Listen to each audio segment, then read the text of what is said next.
and it should have an impact on curbing Iran. In 2009, we saw, after the collapse of the Annapolis process, that the two-state solution is at risk, and we saw that the other emerging risks are beginning to be identified. In January 2011, we said, the picture is very clear. Let me just remind you what happened back in September 2010.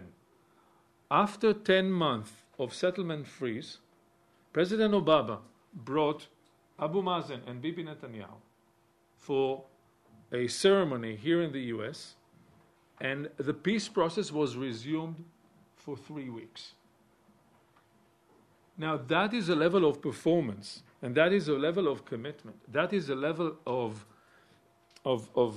execution that was, to us, totally unacceptable. We didn't know why we need to witness this kind of farce. If there was no process in the month going forward, why did it even start? And why did it last just 3 weeks? This doesn't look like a serious effort with committed leadership on anybody's side. I think that was the trigger that brought us to our zone of discomfort, and we said, now is the time to start thinking about this. Yes, we were about to launch it, but then in March 2011, something started called the Arab Spring. And typically, even us, with all our passion, took a step back. It took us 2 weeks to take a step back, and then we realized that this is no excuse, and there is a need to send a very clear signal to the young generations out there in the entire region. In the course of this 4-year journey, we first adopted the thinking of regionalism.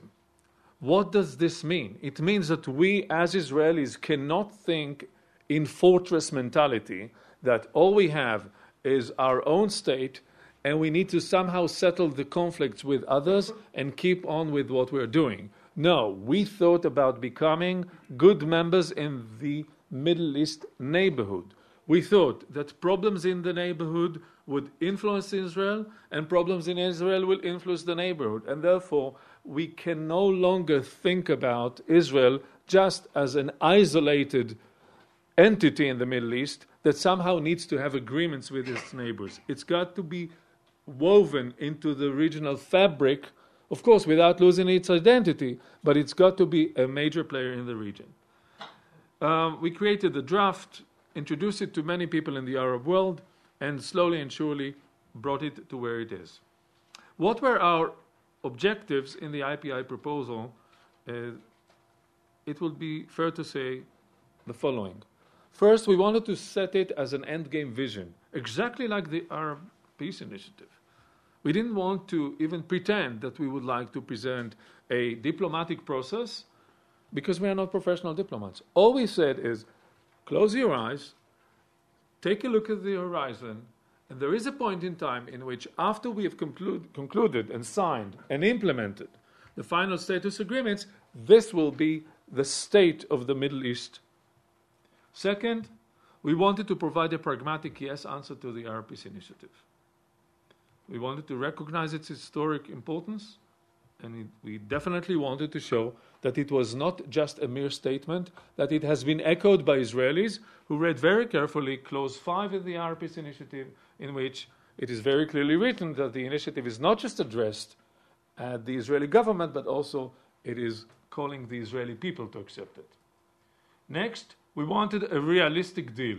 It is not about our ideology. It is not about what we want. We wanted to try and create a structure that says, okay, this is something that could be, if agreed, could form a realistic deal. It could achieve the majority of the dreams of the two parties, but it is something that both parties can live with. We wanted to create a proposal that cannot be refused, not something that that people were dreaming about. And in doing so, we decided that we will not reinvent any wheel. We will take and we will leverage every negotiation process at the point where it stopped. in the Israeli-Syrian talks, in the Israeli-Palestinian talks. All the solutions are out there.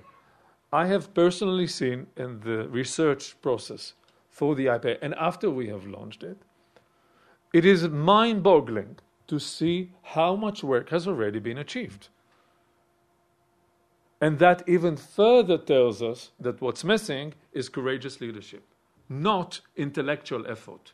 What we need is courageous leadership to move the last mile, and we do not need a new science of defining solutions for the problems in the Middle East. We wanted to go beyond conflict resolution to economic development and normal ties. And our key themes when we designed the deal offered to the Arab world is, one, we will give all possible concessions as Israelis in return for the end of all conflict. We think that only when you look at the entire package of the region can Israel go with the maximum concessions. If we are looking at silo approach, Israel will never give the maximum concessions it should, and it might not be enough to cut the deal, as we say. But it is true not only just for Israel, it is true also for the Arab world. It is definitely true for the Palestinians. Certain concessions that the Palestinians know they need to make will not be achieved and will not be given unless it is done through a mega deal, through a regional arrangement. Second theme, of course, two-nation-state solution. Third, we wanted to find out a solution to the major problem that we were told caused the Israeli governments to back off the Arab Peace Initiative, and that is the idea that in the Arab Peace Initiative, full normalization is offered only at the end, and we found a different formula to progress gradually towards normal ties without mentioning the word normalization. We wanted to go beyond bilateral tracks, also to multilateral tracks, and this is how we came up with the structure of the IPI as a result of these working assumptions. First, you have a preamble where we outline a strategic intent of the State of Israel, which is to reach the end of all conflicts. Second, with no wavering, with no mumbling, we say we accept the Arab Peace Initiative as a basis for regional negotiations. My friends, no other party, no other government, no other civil society ever uttered that kind of sentence. We were the first to say that we accept the Arab Peace Initiative. We are not just honoring the effort, we are not just recognizing its importance, we accept it as a basis because we want to reach a solution. And then we outline the key principles and parameters, and there are 4 building blocks in our initiative. The first is how we want to resolve the conflict in the Middle East and reach permanent status solutions between Israelis and Palestinians, Israeli and Syrians, Israeli and Lebanese. You will be surprised when you read the text of the IPI how close it is to the Arab Peace Initiative. Yes, there are differences. Yes, these are differences that should be mapped, negotiated, bridged, and finally we need a synthesis between the two proposals. But at least we frame the field of differences to something that is pretty well defined and manageable. And therefore, yes, we accept, just to give you very simply some of the principles, we believe that Israelis and Palestinians will finally reach a two-state solution based on the following principles. These will be two-nation states, the homeland for the Palestinian people and the homeland for the Jewish people, without compromising on the rights of the Israeli Arab minority, who should get full equal rights based on the Declaration of Independence. This will be an outcome of the negotiation. There's no need to negotiate something that is so fundamentally understood by both parties. It will be based on 67 borders plus minus a few percentage of land swap. It will be based on a demilitarized Palestinian state. Security on the borders and inside will also have major involvement of an international force. Dr. Elron with us is an expert on the involvement of an international forces in conflict resolution.